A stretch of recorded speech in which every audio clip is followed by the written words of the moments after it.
الفضل YouTube channel میں آپ کا استقبال ہے۔ السلام علیکم ورحمۃ اللہ وبرکاتہ۔ سورہ آل عمران آیت نمبر 44۔ اعوذ باللہ من الشیطان الرجیم، ذلك من انباء الغیب نوحیہ الیک وما كنت لديهم اذ يلقون اقلامهم ايهم يكفل مريم وما كنت لديهم اذ يختصمون۔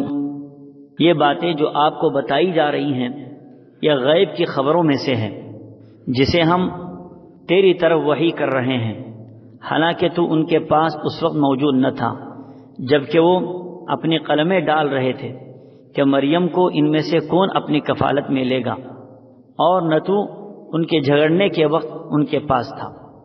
دوستوں اور بزرگوں، پچھلی قوموں کے حالات، واقعات ہم صرف وحی کے ذریعے آپ کو مطلع کرتے ہیں، ورنہ آپ کو ان تمام باتوں کی کیسے خبر؟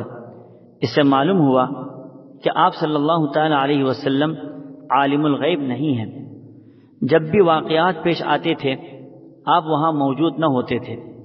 آپ کو اللہ تعالیٰ واقعات سے ایسے باخبر کرتا تھا جیسے آپ وہاں موجود ہوں۔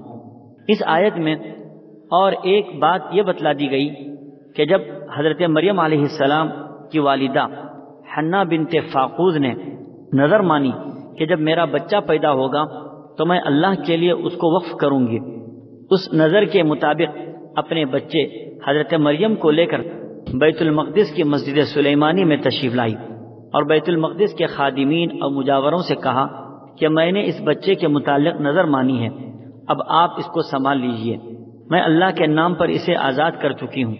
تو اس موقع پر اس کی دیکھ بھال اور پرورش کا مسئلہ سامنے آیا، چونکہ حضرت مریم کے والد حضرت عمران اس مسجد کی امامت کرتے تھے اور ایک موقر شخصیت تھی، جس کی وجہ سے ہر ایک یہی چاہتا تھا کہ اس بچی کی کفالت اور دیکھ بھال میرے نصیب میں آ جائے۔ ہر ایک اپنی طرف سے چاہت کا اظہار کرتے ہوئے ہاتھ بڑھا رہا تھا۔ حضرت زکریا علیہ السلام نے بھی فرمایا کہ میں اس بچی کا خالو ہوں اور رشتے کے اعتبار سے مجھے زیادہ حق ہے کہ میں اس کی پرورش کی ذمہ داری اٹھاؤں۔ لوگ راضی نہیں ہوئے۔ آخرکار یہ طے پایا کہ قرآن اندازی کے ذریعے یہ بچی جس کے نصیب میں آئے گی وہ اس کی کفالت کرے گا۔ چنانچہ قرآن کے ذریعے حضرت زکریا ہی ان کے کفیل بن گئے۔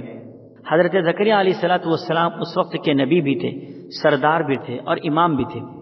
دوسری روایت میں ہے کہ تمام لوگوں نے اپنی اپنی قلمیں نہر اردن میں ڈال دیا۔